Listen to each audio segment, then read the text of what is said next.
Welcome, everyone. I'm David Bader, and I direct the Institute for Data Science at the New Jersey Institute of Technology. And I'm very pleased to have a distinguished speaker with us today, Dr. Larry Smarr. Dr. Smarr is a University of California, San Diego Distinguished Professor Emeritus in UCSD's Department of Computer Science and Engineering. For the last 20 years, he served as the founding director of the California Institute for Telecommunications and Information Technology, or CalIT Squared, a UC San Diego, UC Irvine partnership. He was earlier the founding director of the National Center for Supercomputing Applications, or NCSA. In fact, in 2014, he received a Golden Goose Award from the United States for his research on colliding black holes that really led to the development of the United States supercomputing industry and further led to the development of NCSA Mosaic, the first web browser that really led to the internet as we have it today. In 2006, Dr. Smarr received the IEEE Computer Society Tsutomu Kanai Award for his lifetime achievements in distributed computing. Dr. Smarr continues to provide national leadership in advanced cyber infrastructure, currently serving as principal investigator on 3 NSF cyber infrastructure research grants. Dr. Smarr is a member of the National Academy of Engineering, a fellow of the American Physical Society, a fellow of the American Academy of Arts and Sciences, and he has served on top-level advisory committees to NIH, NASA, NSF, and Department of Energy. Today, we're going to listen to Dr. Smarr speak about toward a national research platform to enable data-intensive computing. We're very delighted to have Dr. Smarr with us today. And if you have questions, please use the chat and we'll moderate the questions in the chat at the end of his talk. Well, it's great to be back with you, David, after at least 25 years since we were working together. A lot has changed in those days, and I'm going to give you a little bit of a tour of just how quickly we have gone from the beginning of the supercomputer era. I had worked at Livermore, Lawrence Livermore National Lab, and Sid Karen had worked at the magnetic fusion energy network. And we decided to put in basically unsolicited proposals to NSF in 83, 84 to create what became the NSF supercomputer centers. That was 36 years ago. So what I want to focus on is 36 years ago, the National Science Foundation adopted a working Department of Energy model to create as a template the NSF centers. And we're going to come back to that interaction between NSF and DOE and networking a little bit later. Well, the first thing, besides, of course, NCSA and SDSC, 3 other supercomputer centers were named: Cornell, John von Neumann, and Pittsburgh, plus the NCAR atmospheric research. And the first NSF net connecting these was 56 kilobits, which was like basically a modem.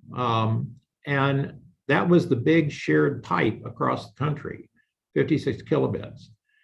That was 86, 87. By 94, this is a beautiful rendition of the data. This is a data visualization by Donna Cox and Robert Patterson of the traffic, which has now gone from 56 kilobits to 45 megabits a second, the backbone. This continued, that was 94. By 97, the NSF had decided to issue a new call for proposals that led to the Partnerships for Advanced Computational Infrastructure, which were won by Sid Karen at San Diego Supercomputer Center and myself at NCSA to create what we called the National Computational Science Alliance. And you'll notice that the connections are now from 45 all the way up 2.5 gigabits a second. And they connect all the way across supercomputing projects, but also virtual reality and large data caches. And we called this at the time a prototype of America's 21st century information infrastructure. And remember, at that time, it was the 20th century. It turns out that was pretty prophetic, because that's more or less what's happened. The NSF funded VBNS right after this led to the creation, actually, of Internet 2. And one of the most significant events that occurred in this period was when David at University of New Mexico, as a member of the Alliance, created the first commercial off-the-shelf supercomputer. In other words, a supercomputer built of PC server technologies, and he put it on the national technology grid. So here was a commodity-built PC-based endpoint going into the national technology grid. And I actually, as director of the Alliance, was invited to come down and help turn it on, along with Senator Domenici and the president of UNM. This, as we will see, is a historic event. And it took resources from the Alliance, but it took David's creative energies and innovation to do that.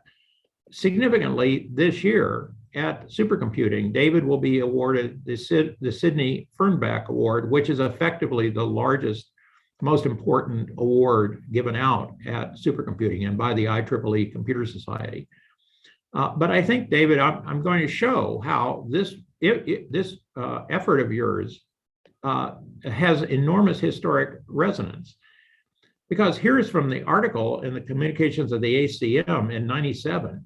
What we were trying to say is, look, we can create a distributed in digital fabric that you can use just like a supercomputer center with its standalone machines. That was from the article.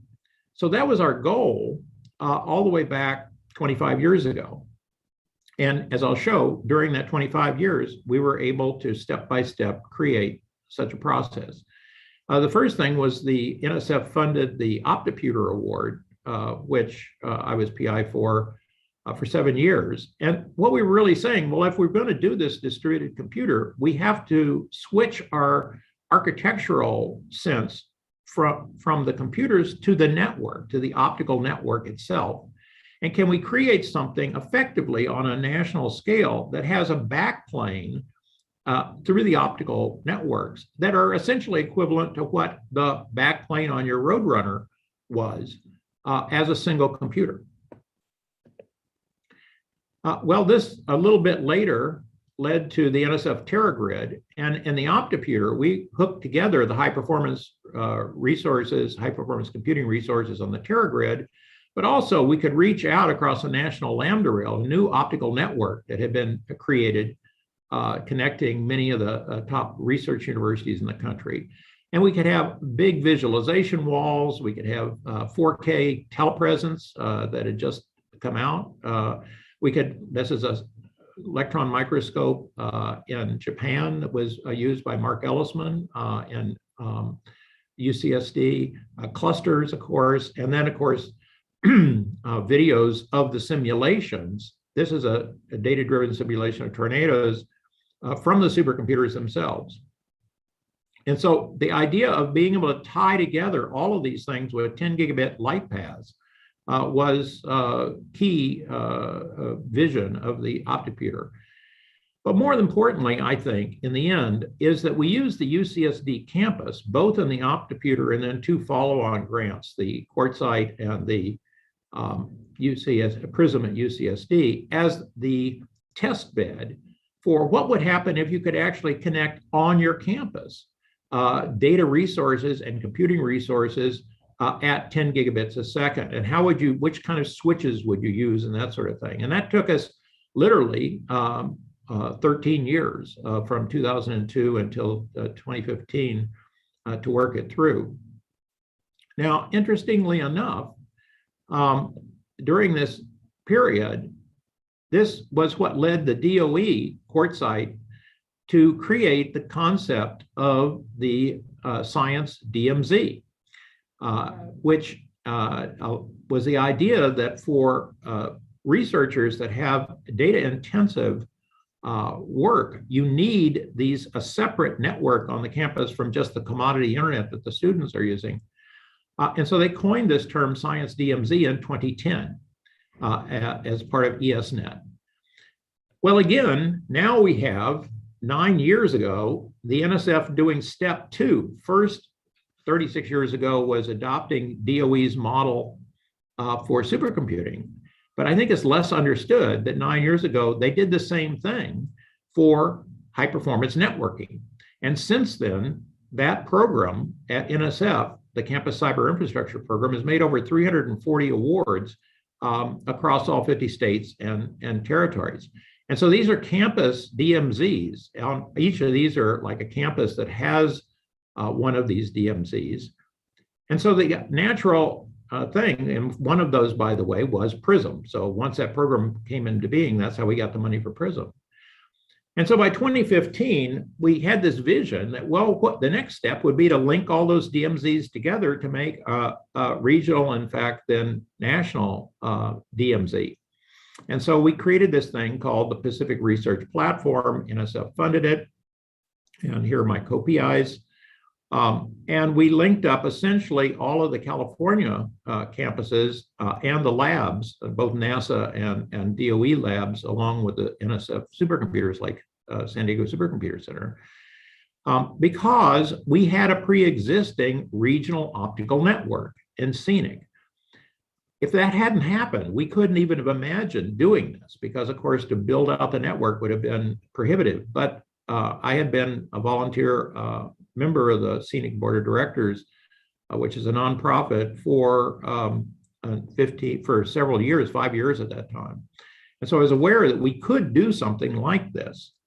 And that led to the question, well, okay, so now if we've got all these DMZs, how are we going to terminate the network? What's the computer we're going to put on the network?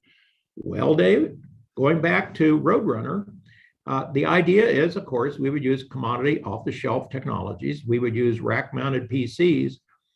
And the advantage is that we can now use network interface cards that can handle full-speed 10, 40, or 100 gigabit per second flows. We can put in terabytes of solid-state disk to take the flow at full speed, and then put in several hundred terabytes of rotating storage at the back end. But perhaps most importantly, we can put in 8 GPU 32-bit gaming cards. So we turn it into a machine learning computer, which is a little bit beyond Roadrunner. But I want to just say to you, David, that it was your vision that you could build a commodity off-the-shelf component, put it as an endpoint on the national technology grid, that really was the original idea, I think, that led straight from back in 1997 up till now. And so on our PRP website, we have the hardware configuration. What are the pieces you need to order to make one of these things? And a great number of our people, as we'll see, have made them themselves and just joined in.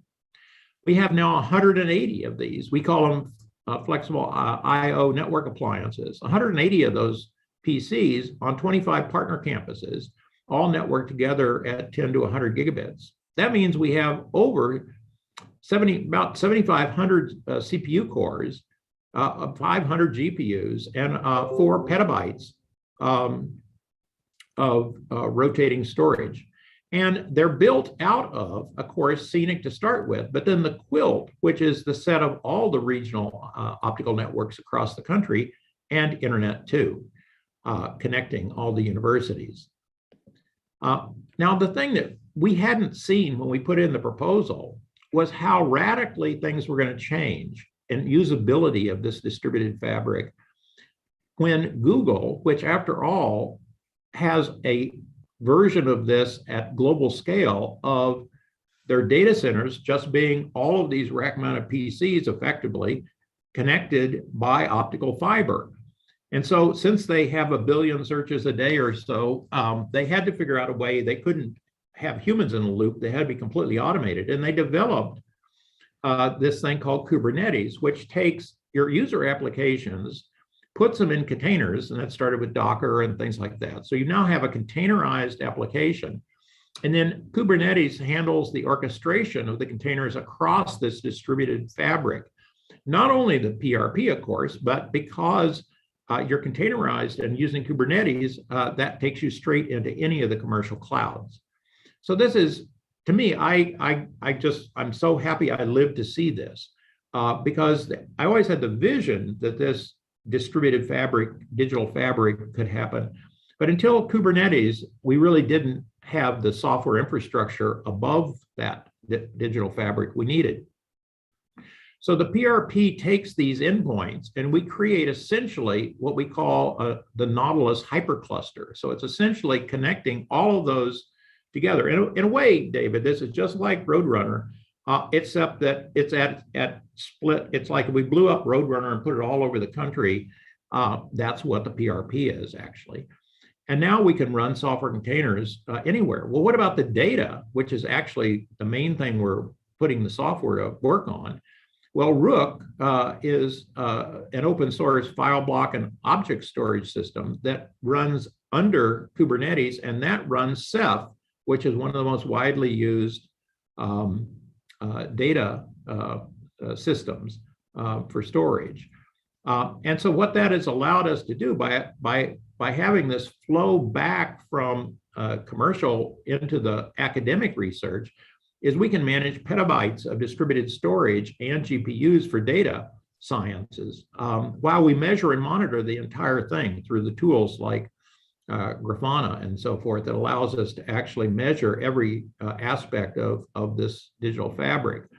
Of course, Jupyter Hub and Jupyter Notebooks are the sort of lingua franca of data science and how you could just move things around with a URL that keep your software and data and everything all together. And all this, we're using GitLab for continuous integration and delivery as well. All of this and more is at the pacificresearchplatform.org. It's all free and it's being used by a very large number of researchers, as I'll show you. If you want to get started on this, any of you that are listening, if you go to the PRP, there's this whole thing on how to start, tutorials, running all kinds of details for anything you're interested in from Jupyter, TensorFlow, et cetera, PyTorch. You can, our goal is to make it easy for you to get up and going on this. Well, then the PRP grant was then followed on by another grant that I'm PI of called the Cognitive Hardware and Software Ecosystem Community Infrastructure. So this is really now was built to bring in more of the NSF size researchers, that is computer scientists and folks that are doing machine learning. And this brought 256 of these GPUs into the PRP. That actually was only a small fraction of the GPUs we have now because so many professors have taken, say, their startup grant and just federated their clusters into the PRP, and it just grows and grows. And we just got 2 extensions for the next several years of this. Now that was to bring machine learning in, but what about going from the regional area, which we originally had? The original thing was California, but also up to the Pacific Northwest Gigapop, to the MRIN in Chicago, and to the Front Range Gigapop where NCAR is, and out to Hawaii. But these, again, were coupled regional optical networks. So we put another grant in that was just funded in 2018, and that extended it to the Regional Optical Network for Texas, which is called LEARN, all of the Central Great Plains Network, and then Internet 2, as well as on the East Coast, Kinber and NISRNet. So all of these are now connected, and all we do measurement and monitoring of the Fionas all across this entire system. Well, that sets up an interesting possibility because the Eastern Regional Network that David, you and many of our colleagues have been working on, this is a map here, and here's NJIT. And you'll see that right in the center of your diagram, this is your diagram, not mine, is Internet 2, Kinber, and NYSERNet. So one of the things I'd say, David, is I'd be very interested in following up with you later on whether or not we can federate the Eastern Regional Network in with the PRP through toward the National Research Platform. And that would mean that any of your data science researchers at NJIT or any of the other researchers, data science researchers at any of the campuses that are connected would be able to use the resources. And I'll show you what I mean by use the resources, because in the beginning, the PRP, is almost anything I've ever done, while it's a deep technological architecture, is driven by applications, real world, real science applications. And so in the grant itself, we had collaborative teams of multiple campuses that we would enable to work together and move their data back and forth between themselves from particle physics, telescope surveys, biomedical, omics, earth sciences, and virtual reality. And I'll just point out one or two examples. Just take earth sciences. Between UC San Diego, where we have at the Scripps Institute of Oceanography, a Center for Western Weather and Water Extremes, and then at Irvine, another campus on the PRP, we have the Center for Hydrometeorology and Remote Sensing. Well, what that center at Irvine does is keeps track of all the precipitation events on Earth from the satellites. And you'll notice over here in the map, this term atmospheric rivers, and any of you who have been watching the news or living on the West Coast know that we've just survived an atmospheric river of first magnitude. This is an example of how this system works. Well, let me back up here. What this is a machine learning in space and time. They take the satellite images, they look for where in space and in time are the developing large-scale precipitation systems. And if you look over here at this thing, this is latitude and longitude, but vertically is up in the atmosphere. And then this is over time. This is an atmospheric river developing back in 2005. And so they go in and put every one of these objects, now this is now a space-time object, into a database, an object database. And then they are trying to get information. If we see one of these things developing in the Pacific, which just recently happened, that's going to create an atmospheric river, say, across California, we want to be able to get the word out. Well, it's important that that happen quickly. And we have been able to take their flow from getting the NASA data, going through, doing all the machine learning to figure out where these precipitation things are, where they're going. We sped it up from essentially 20 days to an hour. Well, that means instead of retrospectively understanding how the atmosphere worked, it becomes a predictive model. And that was just what we saw happening in this most recent atmospheric river. Now, for those of you who want an overview of the PRP, I'll, of course, have these slides available through David's Institute. But we just made a video, 8-minute video, that highlights how the PRP works, and then 3 of the big areas, IceCube, neutrino detector, VR systems, and the wildfires. So I'm just going to, I won't show you the video because it doesn't work showing videos very well on Zoom, but I'll just show you one example, and let's, 2 examples. Let's start with the IceCube. Another distributed infrastructure that's been around for quite a while is the Open Science Grid. And it turns out that Frank Wertheim, who is the executive director of that Open Science Grid, I made co-PI of PRP because I knew that over the 5 years of the PRP, we wanted to federate with the Open Science Grid. Now, the Open Science Grid has clusters like David's Roadrunner all over both the US and around the world, bring in over 200,000 cores, and it's used by over 400 projects. It actually produces more cycles than all of the NSF supercomputers and Exceed put together. Well, one of the projects that uses that is the data analysis from the NSF's IceCube South Pole Neutrino Observatory. There's some really beautiful examples of what happens under the ice in the video I was saying, the PRP video. But what we're looking at is they put photodetectors down in the ice, and then when the neutrino interacts, which is very rare, but when it does, it sets off a photon stream. And so they want to be able to get the pointing accuracy improved. They want to do highly parallel computations of the photons through the ice. And that's what the GPUs are used for. And this all the data from this experiment goes up to Wisconsin to the IceCube Center. It then uses OSG, and OSG then uses PRP. So in other words, the OSG just sees the PRP as another OSG resource. And so IceCube has used a huge amount of our GPUs, as I'll show you in a minute. The second one I'll show you is over the last 15 years, NSF funded the HP RIN that Hans-Werner Braun was PI of to build out a set of high-speed wireless antennas across Southern California, each being now several hundred cameras, but also meteorological stations that essentially give us a very finely grained data picture of the current state of the lower atmosphere, which is critical if you're doing wildfires. And so what we do is the data from all of those things go to servers at like San Diego State or UCSD or Irvine.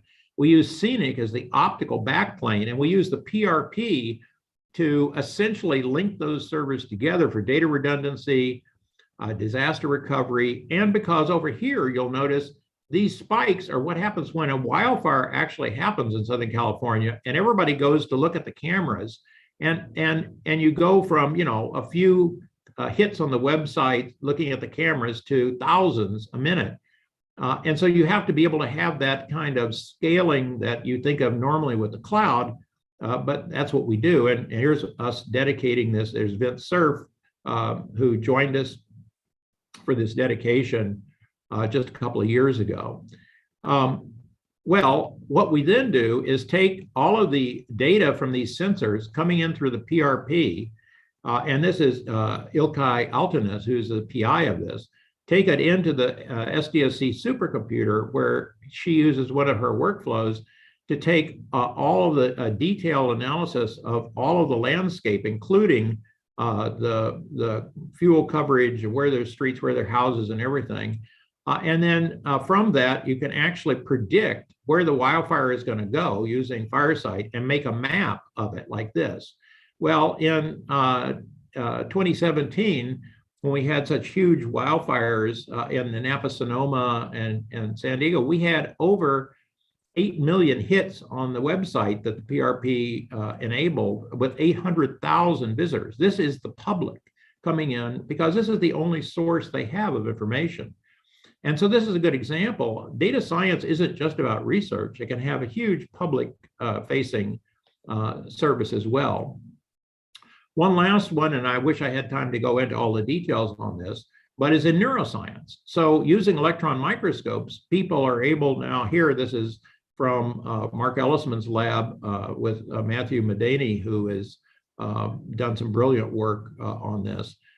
Being able to take the original electron microscopes and then produce these beautiful resolved images of brain tissue, including, as you can see here, the ability to go in and use machine learning to do automatic labeling of the detailed neural structure in this portion of a brain. This is probably more of a mouse brain, and create these beautiful three-dimensional pictures.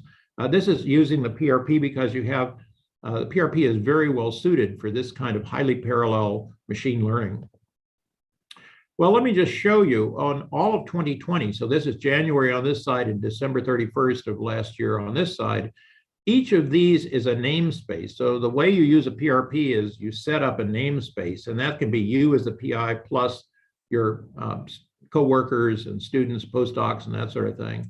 There are 400 of these now that are using Nautilus. And this is showing you the GPU usage. So vertically over here, what you're seeing is a number of GPUs, and that's 500 in the circle. So all these namespaces are effectively pegging 500 GPUs 24/7.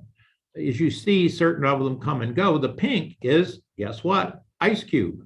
So that's discovering neutrinos in the sky as part of the multi-messenger astronomy.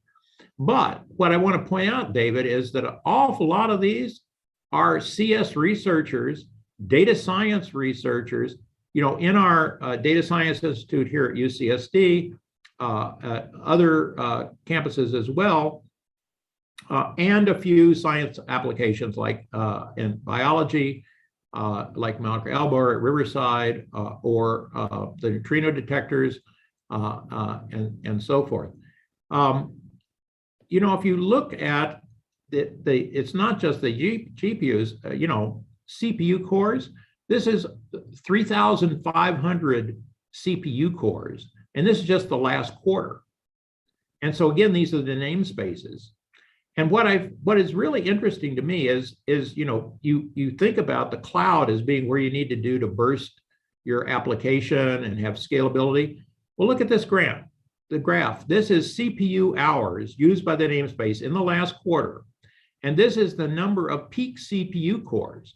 So here, Braingineers, which is from UC Santa Cruz, doing very novel biology work, they're pegging at over 2,500 CPU cores and almost using 1 million CPU hours, core hours in just one quarter. So this ability to burst to very high levels of both CPU and GPU is a characteristic of what we can do. Here, let me now bring it back to a campus. So let's just think about NJIT or any of the other campuses that some of you may be on. Let's just look at UCSD. Of course, because we started here and we have not only our own Data Science Institute, we have Cal IT2 that I founded here, and the computer science and engineering departments. But this is we delivered here in 2020 over 3 million GPU hours just to our own faculty and students. But this is just for research at this point. So in the CS department, the ECE department, the physics department, San Diego Supercomputer Center, neurosciences, and even music. So that's what one campus can do. Now, your campus could be similar if you started to use this resource. And the breadth of it is what I found really fascinating. But it gets better. What about coursework? Well, turns out that we have our information technology services here. They just cloned the Fionas and made a rack with 124 GPUs in the rack to use to support courses. And then they put all of the software on top of it, machine learning things like TensorFlow, PyTorch, Caffe, everything's at Jupyter Lab notebooks. And they do both undergraduate and graduate courses, as well as independent study and Ph.D. Dissertation researches. Well, here is out of 100% of that, each of these is a quarter down here, it just shows, you can see when classes are in session. And then when they're not in session, you can use that for independent research. And in fact, if you had a cluster like this at NJIT, you could then actually federate it with the PRP itself. Here's the number of courses, and the colors are these different schools: physical sciences, biological sciences, professional schools, marine sciences, and so forth. And you can see, David, that the yellow is our Data Science Institute. That's the number of courses that are being supported. And what about students? Well, this is in thousands of students that actually logged on and used this. This is 4,000 students per quarter. So it's UCSD is one of the few campuses that has realized that you can take what has been funded by NSF for research directly into the educational regime. And I hope that more of the campuses begin to realize that they can do this. Of course, because all this is containerized, they can also burst to the cloud as needed, in addition to bursting to the PRP. I'll just end by where are we going? Well, we've been building out this community over the last 5 years with a set of very large workshops that were on the National Research Platform and the Global Research Platform. In fact, we just had one just in September on a virtual one. It was all around the world because this goes from actually Amsterdam to Korea, all across the world. People are engaged in it. But we also have made a real focus on minority serving institutions to try to bring up the diversity and inclusion in the PRP. And we have a major program going forward to do that even more. So where over the next few years are we going with this toward a national research platform? Well, as I said, we had these 2 grants that just got funded for Chase CI. And so we're going to be building out, this is the number of GPUs, the number of new GPUs in purple and so forth. But notice that the minority serving institutions are in blue, and all this blue are minority serving institutions, and that's explicit in what we're trying to do. And also EPSCoR states, the ones that get the least amount of NSF funding, in which we are reaching out as well. The second thing is NSF has funded as part of Exceed Expanse, which is the first real distributed NSF Exceed resource. It is directly built out of what we've learned in Open Science Grid and PRP. It interacts with all of that using composable systems. So here is now where the supercomputer is a supernode in one of these distributed things has really been funded by NSF. And NSF has just funded this thing, which is called the NRP prototype National Research Platform, in which there will be major distributed compute, data storage, and more and more new architectures like FPGAs, as well as 32 and 64-bit GPUs. And all this interconnected with Internet 2 and by optical networking. And so this is a 5-year grant that will, by Frank Wertheim, who is the co-PI of PRP. He is the PI of this grant. So we're going to have a lot more hardware brought into this national research platform as we go forward.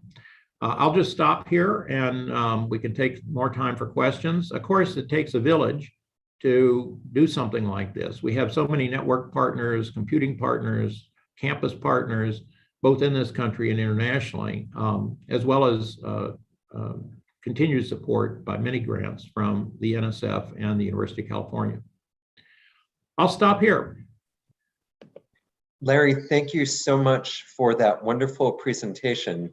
And also, thank you for mentioning my Sidney Firnbacher Award. I'm very honored to receive that.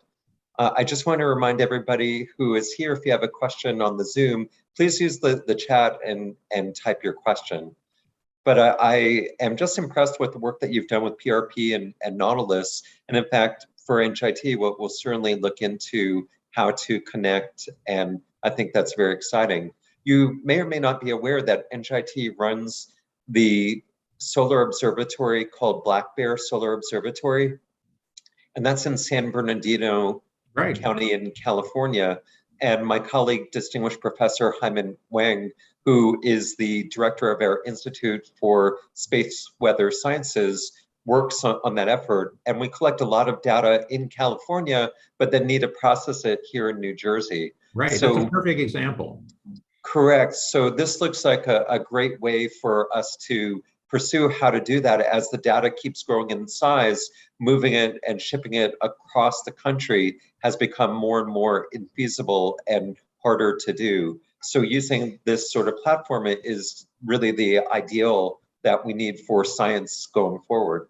that's why we built it. It's for exactly that kind of applications. And in fact, these Ceph storage pools, because of the speed of light, have to be regional. And so we're building out a Northeast Ceph pool as well as Midwest and West Coast. And then those are all interconnected, of course, by the optical networks. And so it'll be quite feasible to temporarily store and then forward data from one Ceph pool to another over the PRP.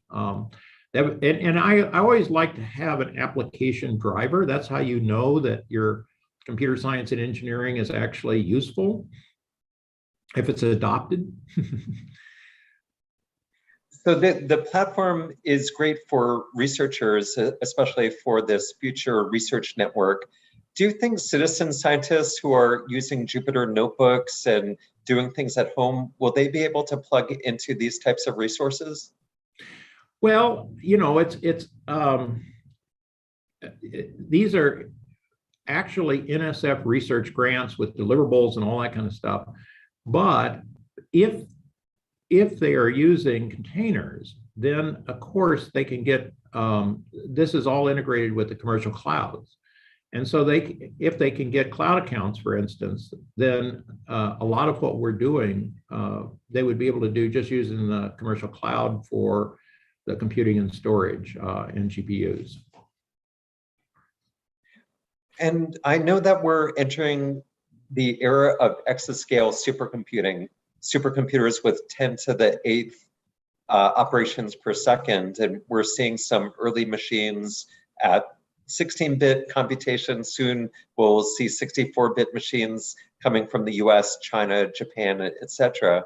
What are your thoughts about science that's done on, say, PRP versus what would be done on machines like these new exascale supercomputers? Well, first of all, the NSF supercomputers and DOE supercomputers can become super nodes on this, like SDSC, for instance, is, or NERSC at Lawrence Berkeley Lab. That's appropriate because you often want to do a certain subportion of your calculation on a tightly coupled system, like a supercomputer, which in this case would be exascale. But on the other hand, if you think about it, what I pointed out a long time ago is that your cell phone, these things are gigahertz processors, and so that's 10 to the 9. And so to get to 10 to the 18, you need 10 to the 9 of them. Well, we have 10 to the 9 of them, and they're all interconnected by the internet. And so you could be running an exascale on cell phones all over the world. And I think that kind of thing, it's just sort of the next logical step of what we're doing, and creating a distributed fabric for computation. And that could very much involve all the citizen science you're talking about. So maybe I can ask a different line of questioning. I know about a decade ago, you started studying human health, and for instance, you're by studying yourself, and right. I'm a fan of health. I have my Fitbit over here. Where has that project gone, and how is that doing? Well, I'm actually working on it as we speak. While you can, from the outside, with your Apple Watch or your Oura Ring or your Fitbit, you can, oh, wow. You can monitor a lot. I also wear a dissolved oxygen SpO2 ring on my finger all night long. So I have my oxygen every minute, which tells you a lot about your sleep. That's what's so critical for health. But we think of our health in terms of our human body. The trouble is that the human cells in your body are only 10% of the DNA bearing cells in your body. 90% of the DNA cells with DNA in them are not human. They're microbes, and they're largely in your gut, but also your skin and other areas. And so that, to me, is the part that I'm most interested in. So I've been, well, to put it bluntly, collecting my stool daily in test tubes and freezing it at 80 below zero, that I can have a gene sequenced, so I can actually go in and analyze the ecology of relative abundance of all the different species of microbes and how that changes over time. And I've got 600 days worth over the last decade that we're now beginning to crack into genetically. And not only genetically, but using mass spec, you can also do the metabolomics of the small molecules and the proteomics of the proteins. And all of that is interconnected with your human host body through both the nervous system, through endocrine, through all kinds of circulatory molecules, and a tremendous amount of what we think of as human health and disease actually has to do with environmental issues in your gut microbiome ecology. You really should be thinking about when you're eating or drinking, what you're doing for the microbes, which is 90% of your DNA building cells, and not just your human cells. If you did, you'd be a lot more healthy. So we're trying to figure that out, and it's a perfect data science problem. We're using in Jupyter notebooks. We're doing a lot of computation to do the full metagenomics, for instance. But what it is it's a data time series that we're going to be doing a lot of data science on. And I just happened to use my body, turned it into a genetic observatory so that we could actually understand what happens in a human over time with different kinds of diet interventions, medical interventions, and so forth. Well, you've been very inspirational for studying human health through data. In fact, the Roadrunner machine that you mentioned, we used for computational biology applications. And in fact, back in those days, I had my mitochondrial genome sequenced and placed that in GenBank for public research and public use. So I'm very intrigued. And as we continue to age, even more hopeful that all of the research and supercomputing on health and data sciences today will continue to find breakthroughs and understanding the human life and understanding life even better. There's a couple questions that have come through on the chat. One is from Jess, who asks, is data sharing involved or mainly the compute resources? Yeah, a great deal. That's a great question, Jess. A lot of the PRP's infrastructure, which I didn't get into in as much detail as I would like to in this short a time, is all about data sharing. So the 4 petabytes of storage we have is broken into small, like 256 terabytes per machine. And so if you have a data set and you want to share it with your colleagues or with the public, you can essentially exhibit the data in a public way in those data sets, and then others can get access and pull them off and then do computations. And one reason we use Jupyter notebooks is that you can take a Jupyter notebook that not only has your data in it, but all your software, your visualizations, and your workflow of work. That's just a URL. And so if you just hand that to somebody else, they then have all of that data. And we have Jupyter notebooks on the PRP just so that data sharing, it's not just data sharing, it's actually the whole 9 yards of discovery science and data science that you're sharing, your own software, your research lab and everything. And of course, you have to make the decision, you want to make the data public and all that. And there's a lot of security behind the scenes to, protect this system. But it uses a lot of standard security techniques. There's a question that came in from Bruce Crawford, who asks, do you have any sense to how China's high-speed research networks compare with those in the US? How about the EU, Japan? Are there differences in the network architectures between these countries? Well, there has been a long history for decades of interconnecting international research networks.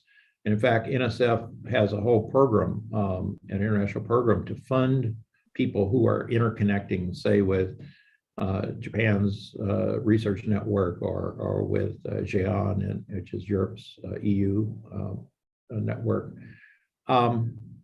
I would say you don't hear much out of China. They aren't that engaged historically compared to EU, KoreaNet, JGN, Japanese network, RNet, which is the Australian research network.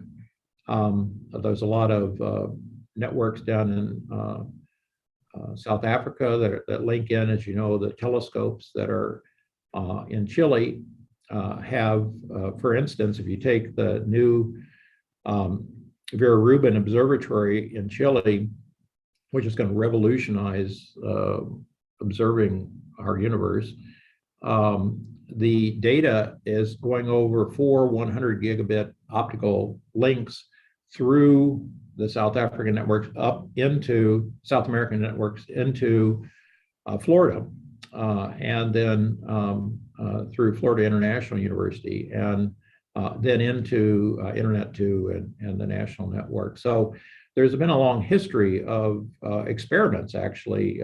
We've done a lot of them ourselves here between using the different international networks. So maybe we have time for one last question, and it comes from Stefan Robola, who asks, how do professional skills to support the NRP differ from the professional skills of IT shop staff at academic institutions? Can you briefly discuss the workforce development activities connected to NRP? Yeah, well, that's a very good question, and we certainly see it a lot. The first and most important thing is containerization of software. I'm surprised how many researchers that are doing computation or IT professionals that are supporting it on campus aren't really fluent with containerization, because that's really how it's all done now. And the same goes for Kubernetes. So I would think learning more about those kinds of things. This is, effectively the PRP is a private cloud. And so all of this stuff is what you would need to do for use of the commercial clouds anyway. But I think beginning to reconceptualize your IT infrastructure on campuses as distributed systems, and then think about how software is being used on those systems. Think about Jupyter notebooks. I mean, for instance, Berkeley, where one of the co-fathers of Jupyter lives, Fernando Perez, they just a year or two ago said all undergraduates at Berkeley need to learn Jupyter Lab. They need to have Jupyter notebooks, because it doesn't matter whether in humanities, social science, biology, physics, whatever. It's data driven, and you're going to need a electronic digital version. So, I would say everybody on campus ought to be using Jupyter notebooks, and the institutes for data science, like the one that David is directing now at NJIT, they're data science institutes all over the country now on campuses. Data is the new, universal language, and so having software that's data driven and having the kind of software infrastructure you need to support data intensive research, regardless of the discipline, should be first and foremost what you're looking at as IT professional. So Larry, thank you again for this wonderful talk in our seminar series, and thanks to our audience both here on Zoom and on YouTube.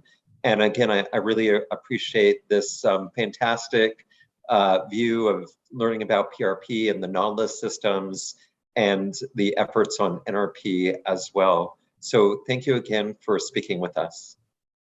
It's my pleasure, David. Thank you for the opportunity. Take care.